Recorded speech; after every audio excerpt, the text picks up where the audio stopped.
మనకి ఇప్పుడు ఫస్ట్ మన కైరోప్రాక్టిక్ గురించి మీకు చెప్దాం అనుకుంటున్నాను. మన కైరోప్రాక్టిక్ అంటే చాలామంది ఏమనుకుంటారంటే సౌండ్స్ వస్తేనే కైరోప్రాక్టిక్ ఇలా ట్విస్ట్ చేసేద్దాం, అది కాదు కైరోప్రాక్టిక్ అంటే.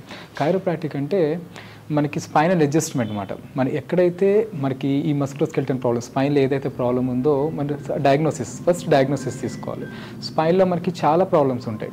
ఈవెన్ డిస్క్ బల్జెస్ కానీ, డిస్క్ ప్రొట్రూషన్స్, హెరినియేషన్స్, డిస్క్ డీజనరేషన్స్, అలానే రెట్రోలిస్థెసిస్ అనేది నౌడేస్ కామన్ అయిపోయింది.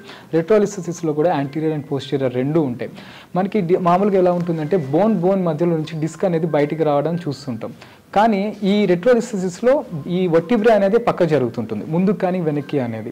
ఇలా జరిగినప్పుడు మనకు కామన్గా ఫేస్ చేసే సిమ్టమ్స్ చాలా వరకు, ఇప్పుడు ఫర్ ఎగ్జాంపుల్ లంబార్ నడుము వరకు వస్తే ఏమవుతుందంటే ఇక్కడ మనకి L4 L5 ఈ బోన్స్ అంటాం, ఈ లంబార్ వర్టిబ్రేస్లో ఈ బోన్స్ మనకి కంప్రెషన్ అయినప్పుడు కాళ్ళలో తిమ్మిరి కానీ, మంట కానీ, మొద్దుబారినట్టు అవ్వడం కానీ, చాలా వరకు ఇవి ఇలానే నెగ్లెక్ట్ చేస్తే ఏమవుతుందంటే మజిల్ మాస్ కూడా తగ్గడం, అంటే మనకి మజిల్ బల్క్ తగ్గడం కూడా చాలా వరకు మనం చూడొచ్చు.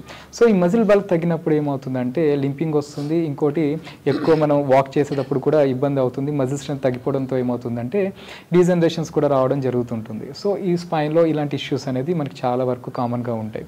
సో మనకి ఈ ప్రాబ్లమ్స్ ఫస్ట్ సిమ్టమ్స్ మనం చూడగానే డయాగ్నోసిస్ తీసుకొని, ఈవెన్ డయాగ్నోసిస్లో మనం ఎంఆర్ఐస్ చూస్తాం అండ్ ఎక్స్రేస్ చూస్తాం. మరి ఇమీడియట్గా మనం ట్రీట్మెంట్ తీసుకోగలిగితే ఫర్దర్గా పెరగకుండా ముందే ప్రివెంట్ చేసుకోవచ్చు. ఓకే అండి, ఇప్పుడు డాక్టర్ రమేష్ గారు వచ్చారు. రమేష్ గారు కూడా chiropractitioner and osteopathy practitioner and physiotherapist. Ramesh గారు కూడా మనకి ఇప్పుడు నాతో పాటు కైరోప్రాక్టిక్ గురించి అంటే బాగా డెప్త్గా తీసుకుందాం, అంటే ఎలా ఉంటుంది, ఇది ఎలా వర్క్ చేస్తుంది అనేది నాతో పాటు రమేష్ గారు కూడా ఎక్స్ప్లెయిన్ చేస్తారు. రమేష్ గారు చెప్పండి, ఎలా ఉంటుంది మన కైరోప్రాక్టిక్ ట్రీట్మెంట్ అనేది?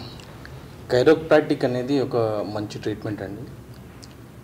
యాక్చువల్గా మన బాడీ అనేది వన్ యూనిట్ యాక్చువల్లీ. సో ఇప్పుడు స్పైనల్ కార్డ్ అనేది మెయిన్ బోన్. మనకి ఈవెన్ మన బ్యాలెన్స్ కానివ్వండి, బాడీ అడ్జస్ట్మెంట్స్ కానివ్వండి, మెయిన్ కంట్రోల్లో ఉండేదంతా కూడా మనకు స్పైన్లో ఉంటుంది. సో ఒక్క దగ్గర కనుక మనకి ఎక్కడ బెండింగ్స్ వచ్చినా, సబ్లాగేషన్ కొంచెం బెండ్ అయినా, ఈవెన్ కొంచెం ఉన్న ప్లేస్లో కాకుండా కొంచెం పక్కకు జరిగిన టోటల్ ఎంటైర్ బాడీ సిస్టమ్ అనేది ఎఫెక్ట్ అవుతుంది. ఎందుకంటే బాడీ ఈజ్ వన్ యూనిట్.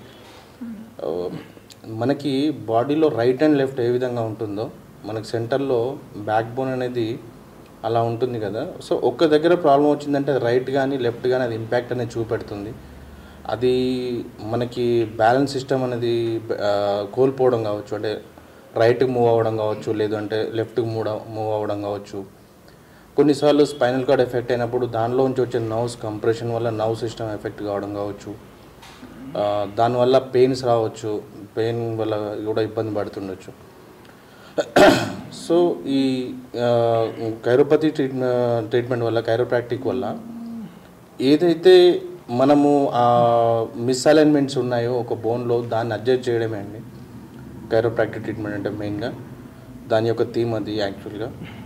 దానివల్ల ఆబ్వియస్లీ ఇంపాక్ట్ ఏదైతే ఉందో నర్వ్ సిస్టమ్ ఎఫెక్ట్ అవ్వడం కావచ్చు, లేదంటే బ్యాలెన్స్ కోల్పోవడం కావచ్చు, లేదంటే పెయిన్ వస్తుండడం ఫేస్ చేయడం కావచ్చు, అవన్నీ కంపల్సరీ తగ్గుతాయి.